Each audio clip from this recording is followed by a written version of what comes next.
দর্শক মণ্ডলী, আমরা আমাদের ইতিহাস, ঐতিহ্য, সংস্কৃতি, প্রত্ননিদর্শন, আকর্ষণীয় পর্যটন কেন্দ্র সহ বিভিন্ন জনগুরুত্বপূর্ণ স্থানগুলো সম্পর্কে জানা এবং জানাবার ধারাবাহিকতায় আমরা আজ এসেছি দক্ষিণবঙ্গের প্রবেশদ্বার হিসেবে খ্যাত ফকির লালন শাহ, পাগলাকানাই, পাঞ্জু শাহ, দুদ্দু শাহ, সিরাজ শাহ, বীরশ্রেষ্ঠ হামিদুর রহমান, বিপ্লবী বাঘা যতীন, গণিতশাস্ত্রবিদ কেপি বসু, কবি গোলাম মুস্তফা সহ অনেক জ্ঞানী, বিজ্ঞানী, কীর্তিমান ব্যক্তিদের স্মৃতিধন্য জেলা এই ঝিনাইদহে।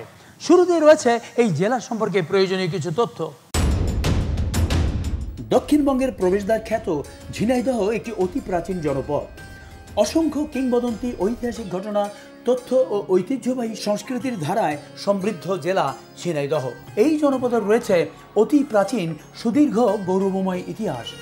ব্রিটিশ বিরোধী আন্দোলন, নীল বিদ্রোহ, ভাষা আন্দোলন, স্বাধীনতা যুদ্ধ সহ বিভিন্ন আন্দোলনে এ জেলার মানুষের রয়েছে গৌরবময় অবদান। ঐতিহাসিক প্রেক্ষাপট, কীর্তিমান ব্যক্তিত্ব, উর্বর জমি, কৃষি, মৎস্য, প্রত্নতত্ত্ব ও ভৌগোলিক অবস্থান ও প্রাকৃতিক সৌন্দর্যের দিক দিয়েও অনেক আগেই এই জেলা সমৃদ্ধি অর্জন করেছে। ঝিনুক পাওয়া যেত বলে একসময় স্থানটিকে ঝিনুকদহ বলা হতো। সেই ঝিনুকদহ বা ঝিনাইদহ রূপান্তরিত হয়ে আজকের ঝিনাইদহ নামকরণ হয়েছে। বাংলাদেশের একটি অন্যতম জনবহুল জেলা এই ঝিনাইদহ।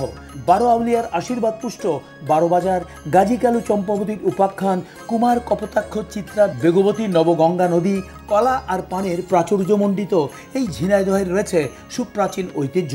আর তাই এই দুটি পণ্যকে নিয়েই তৈরি করা হয়েছে ঝিনাইদহের মূল স্লোগান, কলা আর পান ঝিনাইদহের প্রাণ। এ জেলার 6 উপজেলায় মাঠের পরে মাঠ জুড়ে কলার আবাদ করেন কৃষকরা। গড়ে উঠেছে 6টিরও বেশি পাইকারি বাজার। ঝিনাইদহের মাটি পান চাষের উপযোগী বলে 6টি উপজেলাতেই কম বেশি পানের চাষ হয়।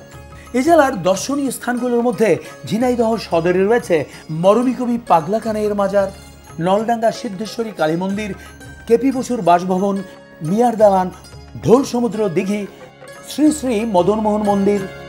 শৈলকুপা উপজেলায় রয়েছে শৈলকুপা শাহী মসজিদ, কবি গোলাম মুস্তফার বাড়ি, কামান্না মুক্তিযুদ্ধ শহীদ মিনার।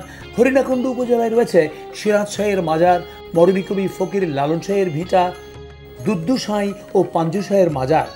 মহেশপুর উপজেলায় রয়েছে দত্তনগর কৃষি খামার, শহীদ বীরশ্রেষ্ঠ হামিদুর রহমান স্মৃতি জাদুঘর ও গ্রন্থাগার। কোটচাঁদপুর উপজেলায় রয়েছে বলহর বাওড় ও জয়দিয়া বাওড়। কালীগঞ্জ উপজেলায় রয়েছে গাজী কালু চম্পাবতীর মাজার, ঐতিহাসিক গোড়ার মসজিদ বেলাট, গলাকাটা মসজিদ, জোর বাংলা মসজিদ, ঐতিহাসিক সাতগাছিয়া মসজিদ, ঐতিহাসিক বলু দেওয়ানের মাজার, মল্লিকপুরের বটগাছ ইত্যাদি। দর্শক মণ্ডলী, আমরা জানি এই উপমহাদেশে ব্রিটিশ বিরোধী আন্দোলনের অগ্রসৈনিক এবং আপসীন নেতা বিপ্লবী যতীন্দ্রনাথ মুখোপাধ্যায়, যিনি বাঘা যতীন নামেই সমধিক পরিচিত।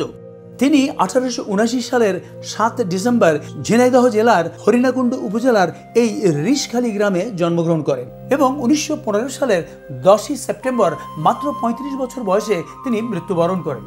আমাদের মহান স্বাধীনতা যুদ্ধে বীরশ্রেষ্ঠ খেতাবপ্রাপ্তদের মধ্যে সর্বকনিষ্ঠ হামিদুর রহমান 1953 সালের 2 ফেব্রুয়ারি এই ঝিনাইদহ জেলার মহেশপুর উপজেলার খোর্দা খালিশপুর গ্রামে জন্মগ্রহণ করেন। তিনি 1971 সালের 28 অক্টোবর মৌলভীবাজারের কমলগঞ্জ উপজেলার ধলুই গ্রামে শহীদ হন।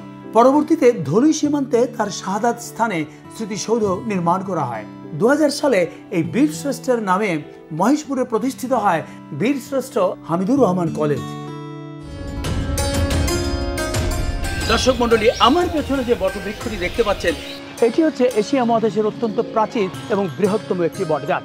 এটির অবস্থান হচ্ছে ঝিনাইদহ জেলার কালীগঞ্জ উপজেলা থেকে প্রায় 10 কিলোমিটার পূর্বে মালিয়েট ইউনিয়নের বেথুলি মৌজার সুইতলা মল্লিকপুরে। এটি প্রায় 11 একর জায়গা জুড়ে বিস্তৃত এবং এর উচ্চতা হচ্ছে প্রায় 250 থেকে 300 ফিট। বর্তমানে এই একটি বটগাছ থেকে 52টি বটগাছে রূপ নিয়েছে এবং এটি 1984 সালে বিবিসির জরিপে এশিয়ার বৃহত্তম বটগাছ হিসেবে স্বীকৃতি পেয়েছে। স্থানীয়রা এর উৎস এবং উৎপত্তি সম্পর্কে সঠিক কোনো ধারণা দিতে পারেননি, তবে ধারণা করা হচ্ছে এটি প্রায় 200-300 বছর প্রাচীন একটি বটগাছ। প্রতিদিন দেশের বিভিন্ন প্রান্ত থেকে অনেক দর্শনার্থী এখানে আসেন এই সুবৃহৎ বটগাছটি দেখার জন্য।